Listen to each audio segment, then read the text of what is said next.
Hello दोस्तों, be wise and wealthy channel में आपका बहुत बहुत स्वागत है। दोस्तों, अगर आपके पास कुछ पैसा पड़ा है और आप कंफ्यूज हैं कि आपको वो अपने गोल्स के अकॉर्डिंग, अपनी रिस्क प्रोफाइल के अकॉर्डिंग कहाँ पर इन्वेस्ट करना है, तो दोस्तों ये वीडियो आज पूरा देखिए। आपको इस वीडियो में डिटेल में समझाऊंगा कि आपको वो पैसा कहाँ इन्वेस्ट करना चाहिए, कहाँ आपको कितना रिटर्न मिलेगा, कहाँ आपके लिए रिस्क है, कहाँ नहीं है। तो आज इस वीडियो में आपको ये सब कुछ डिटेल में समझाऊंगा। चलिए दोस्तों, बट आगे बढ़ने से पहले मैं आपको बताना चाहूँगा कि अगर आपने मेरा पिछला वीडियो नहीं देखा है, कैसे आप अपने पैसे को पैसा बना सकते हैं, कैसे आप वेल्थ क्रिएट कर सकते हैं, कैसे आप रिटायरमेंट प्लानिंग कर सकते हैं, तो ये वीडियो ज़रूर देखिए। लिंक आपको डिस्क्रिप्शन में मिल जाएगा। तो दोस्तों, ये हैं different types of asset class जिसमें आप इन्वेस्ट कर सकते हैं। तो उसमें पहला है इक्विटीज़, जिसमें आप कंपनी के स्टॉक्स या शेयर्स खरीदते हैं। दूसरा है फिक्स्ड इनकम सिक्योरिटीज़, इसमें आप कोई भी गवर्नमेंट सेविंग स्कीम में इन्वेस्ट करते हैं, जैसे पीपीएफ, सुकन्या समृद्धि योजना, एनपीएस और नेशनल सेविंग सर्टिफिकेट एक्सेट्रा। तीसरा है कैश इक्विवेलेंट्स, ये बेसिकली इन्वेस्टमेंट में कंसिडर नहीं होता, लेकिन ये होता है जब आप कैश को अपने सेविंग अकाउंट में रखते हैं और कभी भी विड्रॉ कर सकते हैं। चौथा है रियल एस्टेट, जहाँ प्रॉपर्टी में इन्वेस्ट करते हैं। और पांचवा है कमोडिटीज़, जहाँ गोल्ड सिल्वर वगैरह में इन्वेस्ट करते हैं। तो चलिए दोस्तों, इसको हम डिटेल में समझेंगे अपनी टेबल पे। तो let's move on to table. तो यहाँ आप देख सकते हैं, यहाँ पर मैंने फिक्स्ड इनकम में दो इन्वेस्टमेंट कंसिडर किए हैं। इक्विटीज़ में share of any company, commodity, gold, real estate, property. चलिए दोस्तों, इसको हम डिटेल में समझते हैं क्या है। तो यहाँ पर देखिए, आप एसेट क्लास मैंने बैंक एफडी में इंटरेस्ट रेट मिलता है 5 से 6%। और पीपीएफ पब्लिक प्रोविडेंट फंड जो होता है उसमें 7 से 7.5% तक हमको इंटरेस्ट रेट मिलता है। और इक्विटीज़ में अगर हम किसी कंपनी का स्टॉक खरीदते हैं, और हमने अगर किसी कंपनी का स्टॉक खरीदा है, अच्छी ग्रोइंग कंपनी का स्टॉक खरीदा है, तो 12 से 15%। इसमें दोस्तों ज़्यादा भी मिल सकता है, या डिपेंड करता है आपकी नॉलेज पे। और अगर आपकी नॉलेज सही नहीं है तो इसमें आप लॉस भी हो सकता है। और ये नॉलेज हम आपको प्रोवाइड कराएंगे हमारे आने वाले वीडियोज़ में, कि हम कैसे एक कंपनी को फंडामेंटल बेसिस पे, टेक्निकल बेसिस पे चुन सकते हैं। तो दोस्तों, नेक्स्ट है कमोडिटी गोल्ड, जिसमें आप 7 से 8% का रिटर्न एक्सपेक्ट कर सकते हैं लॉन्गर पीरियड ऑफ होराइजन में। आप सोच रहे होंगे अभी तो गोल्ड 50-60 हज़ार रुपये पहुँच गए, लेकिन दोस्तों अगर आप लॉन्गर पीरियड लेते हैं तो ये गोल्ड का एवरेज रिटर्न 7 से 8% ही होता है। रियल एस्टेट में 10 से 11% होता है, ऑब्वियसली अगर आप लॉन्गर ड्यूरेशन देखें तो। और इसके दोस्तों एडवांटेजेस एंड डिसएडवांटेजेस के बारे में बात करते हैं। बैंक एफडी बिल्कुल रिस्क फ्री होती है, इसमें आप अश्योर्ड रिटर्न आपको मिलता है अगर आपकी टाइम पीरियड ओवर होने के बाद। और दूसरा है पीपीएफ। पीपीएफ में आपको टैक्स बेनिफिट मिलता है अंडर 80C, और ये ट्रिपल एग्जाम्प्ट कैटेगरी में आता है, जिसमें आपको इन्वेस्टमेंट पे 80C का रिबेट मिलता है, और इंटरेस्ट इनकम पे आपको रिबेट, टैक्स रिबेट मिलता है, और आपकी मैच्योरिटी अमाउंट पे भी आपको टैक्स रिबेट मिलता है। तो ये बहुत और अच्छा ऑप्शन है इन्वेस्टमेंट के लिए, और ऑब्वियसली सेफ़ है, गवर्नमेंट बैक्ड स्कीम है। और इक्विटीज़ में आपको हाई रिटर्न्स मिलते हैं, ये इसका एक एडवांटेज है। और ये लिक्विड, हाईली लिक्विड होते हैं। आप कभी भी स्टॉक्स को बेच के अगर आपको अच्छा प्रॉफिट हो रहा है तो उसको आप विड्रॉ कर सकते हैं अमाउंट को, और ये इकोनॉमी के साथ ग्रो होता है। जैसे आपकी कंपनी अच्छा परफॉर्म करेगी तो आपका शेयर भी अच्छा परफॉर्म करेगा, आपको अच्छे रिटर्न देगा। गोल्ड में आपको सेफ इन्वेस्टमेंट है, ऑब्वियसली गोल्ड सब जानते हैं।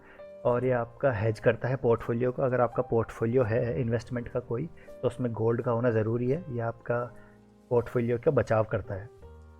रियल एस्टेट में लॉन्गर पीरियड में आपको अच्छा इनकम और अच्छा इंटरेस्ट रेट आपको प्रोवाइड कराता है ये, और ये एक पैसिव इनकम का पार्ट भी है। आपको रेंटल प्रॉपर्टीज़ से आपको यहाँ पर इनकम मिल सकती है।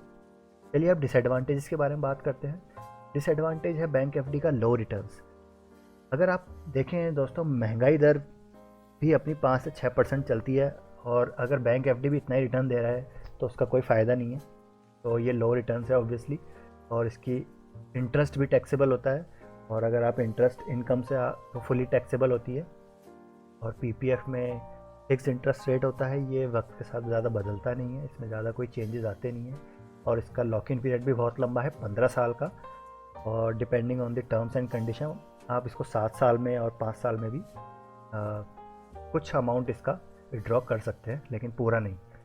इक्विटीज़ में ये बहुत ही हाईली वॉलेटाइल होता है। ये सबको पता है कि शेयर मार्केट बड़ा रिस्की है, सबको पता है। हमारे बहुत शॉर्ट टर्म में बहुत ज़्यादा वॉलेटाइल होता है, लॉन्गर टर्म में भी आपको अच्छा रिटर्न मिले, वो भी डिपेंड करता है।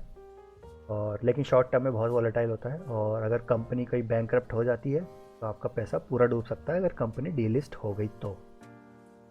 और कमोडिटी में गोल्ड की बात करें तो ऑब्वियसली अगर आप फिजिकल फॉर्म में गोल्ड है आपके पास तो इसका चोरी होने का खतरा है। आपके बैंक लॉकर चार्जेस, इसमें स्टोरेज चार्जेस वो लगते हैं, और एवरेज रेट ऑफ रिटर्न है लॉन्गर टर्म में 7 से 8% का।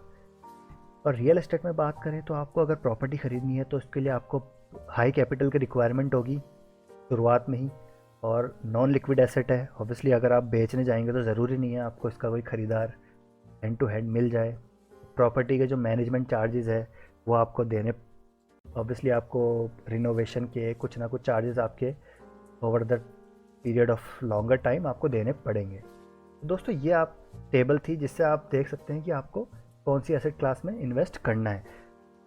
अब आप बैंक एफडी में करेंगे तो उसमें आपका रिटर्न कम है लेकिन सेफ़ इन्वेस्टमेंट है, और इन्फ्लेशन को ऑब्वियसली बीट नहीं कर पाएगा लेकिन फिर भी सेफ़ इन्वेस्टमेंट है। पीपीएफ कंपेयर टू एफडी अच्छा इन्वेस्टमेंट है। लॉन्गर आपके कोई गोल हैं, कोई आपका एम है, कोई आपने फ्यूचर प्लानिंग बना रखी है तो आप इसमें इन्वेस्ट कर सकते हैं, ये सेफ़र है। जितने भी यहाँ पर मैंने डिस्कस किए सब में सेफ़ ये है। और शेयर्स में सबसे ज़्यादा रिस्की शेयर्स है, इक्विटीज़ में अगर आप इन्वेस्ट करते हैं सबसे ज़्यादा रिस्की है, लेकिन आपको सबसे ज़्यादा रिटर्न भी यही मिलेंगे अगर आप प्रॉपर नॉलेज के साथ इसमें एंटर करते हैं तो।